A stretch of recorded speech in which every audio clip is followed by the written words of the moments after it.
Hello and a very hot welcome back to the garden. It's yet another heat wave and it's a very challenging growing season. I've seen a lot of people who've actually had to give up on their season. So for the rest of you that are trying to hold on, hopefully this video is going to give you a load of tips and ideas to actually end the season on a positive note and use some strategies to have a lot of food over autumn and winter and help protect the soil.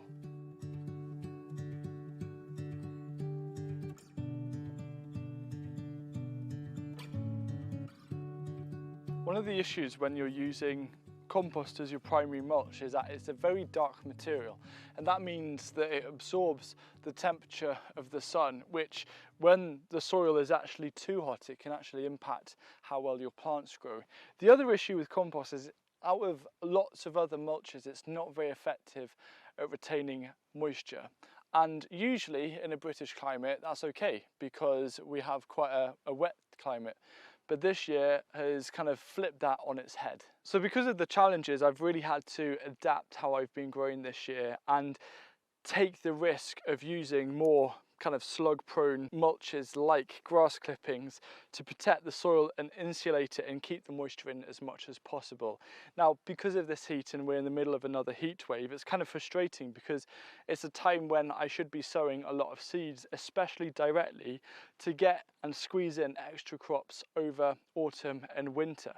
But right now, I'm not going to be sowing anything. But there's actually something that you can do now to prep spare ground to get it ready for sowing seeds and get it in a nicer condition, and it's really simple. So earlier today, this empty patch here actually had field beans growing, and it's time to cut them down at the base to leave the roots in, because that's a really good way of adding carbon and organic matter to the soil and not actually disturbing it.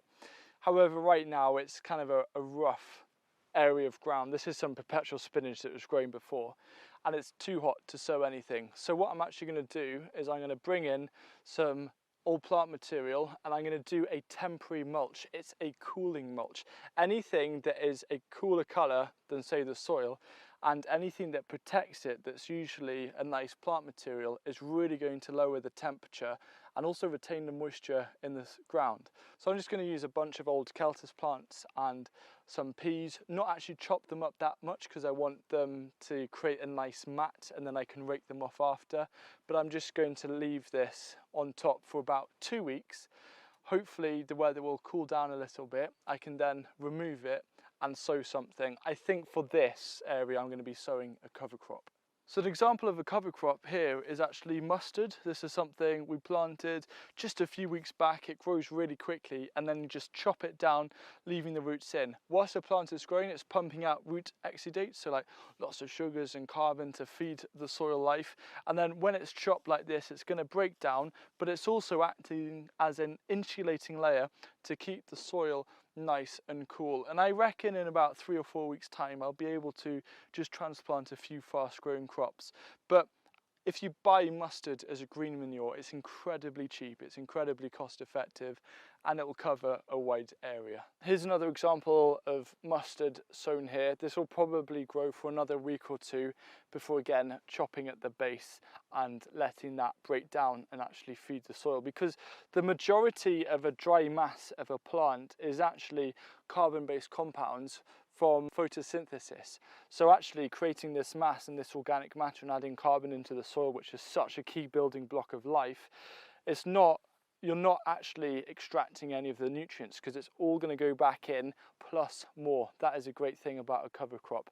An alternative is actually lettuce. So whilst lettuce is obviously a nice delicious crop, is quite fast at growing, it's more suitable for a shady area, because if it's out in the sun in the main garden, then it's going to run to seed. But in a shadier area, lettuce also makes a nice bit of ground cover to protect the soil, and then you can chop that down again at the base and let it break down. So just a couple of alternatives. Another good cover crop that you can grow that grows really quickly and is fairly drought tolerant is actually buckwheat. This is an example here. This is actually a buckwheat that looks beautiful and I'm growing for the grain, but you can buy buckwheat as a green manure and plant it in rows, and then after, just before it starts flowering, cut it at the base and let it break down. And it's just another thing to really help the soil.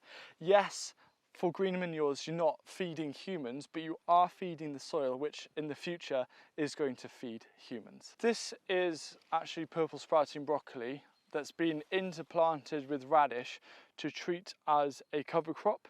So what I'm going to do is I'm going to cut the radish at the base, leaving the roots in. So I've got this, and then I'm just going to kind of tear it up slightly and then pack it in and around. Okay. In a garden, so right now our gardens are pretty full up. I've got amaranth here. This is kind of a tender stem broccoli. Yeah, I'll get. Mm-hmm. All right, so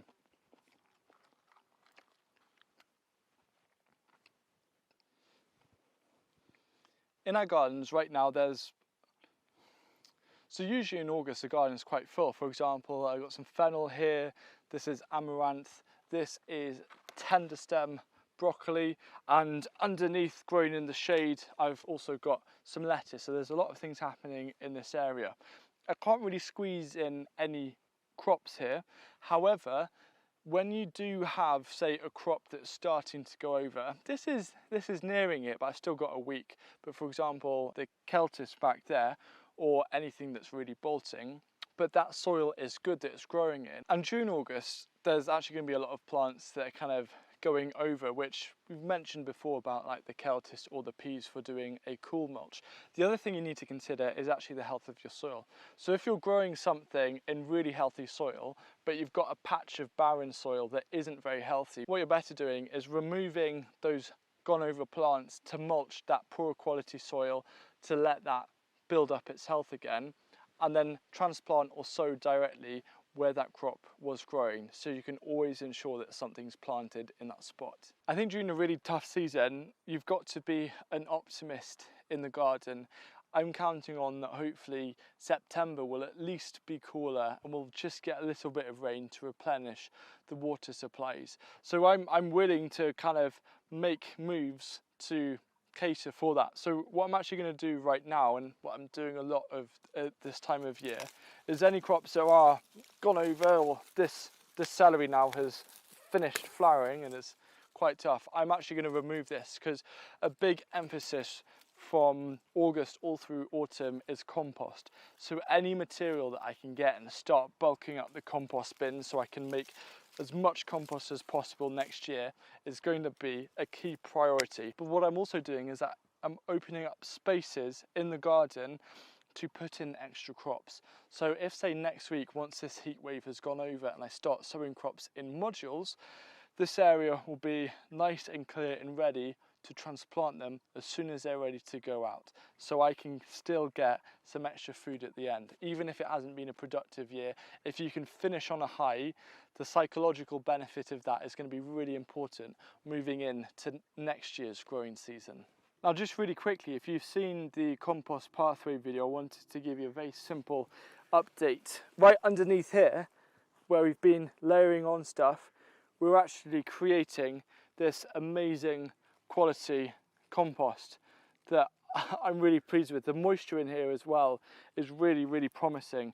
So we're just adding as many layers as possible and then walking over it, turning it a bit.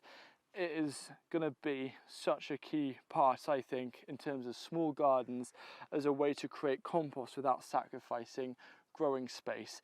And I think the amount of material here is going to more than mulch the beds either side. Hopefully we can start mulching a third bed as well.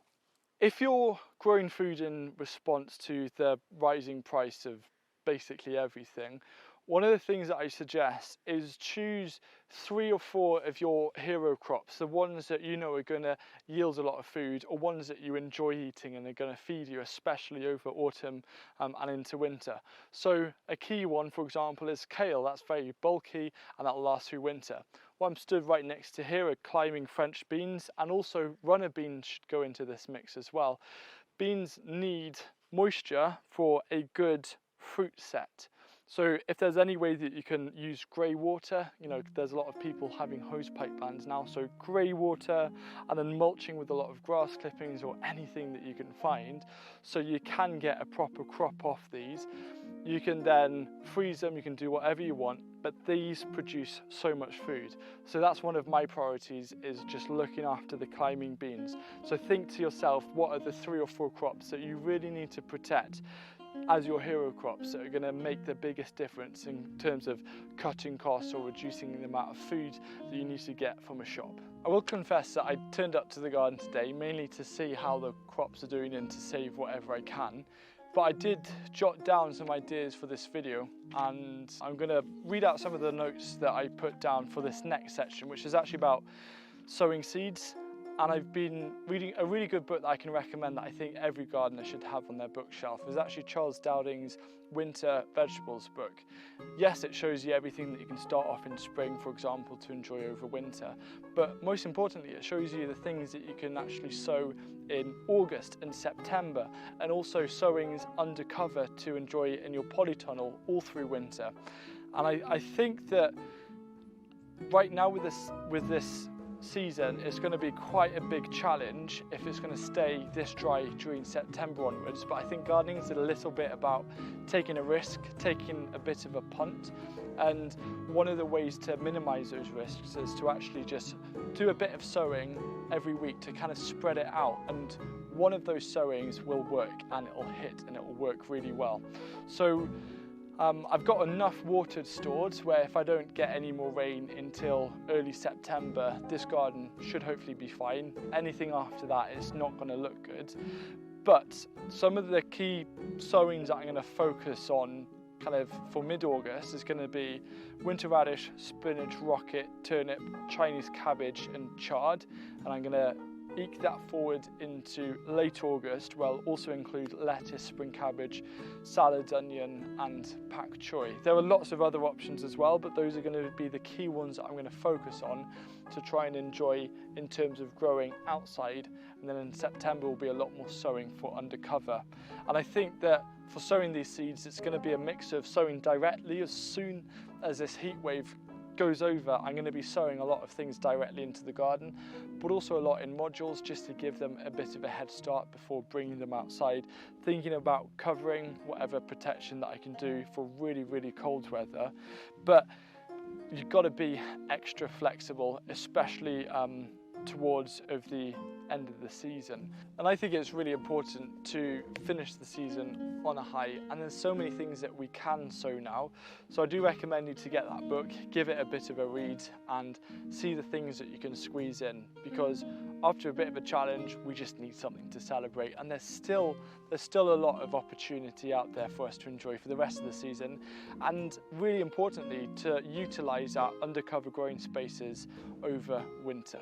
So I'd really like you to get involved with this video, because one of the actual benefits of a challenging season like this is that it forces us to think outside the box and to find solutions. And it would be really nice to turn the comment section into an area where we're sharing thoughts and ideas, things that we found out.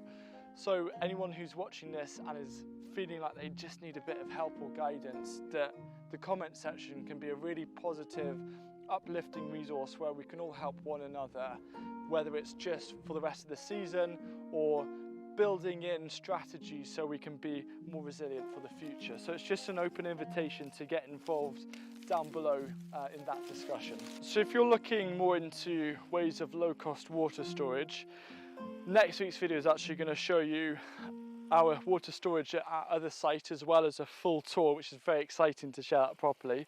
But this video right here is going to show you the low-cost water system that it isn't perfect, but it's practical, that we use here to save water because we're not on mains, so we can keep the garden flourishing as much as possible.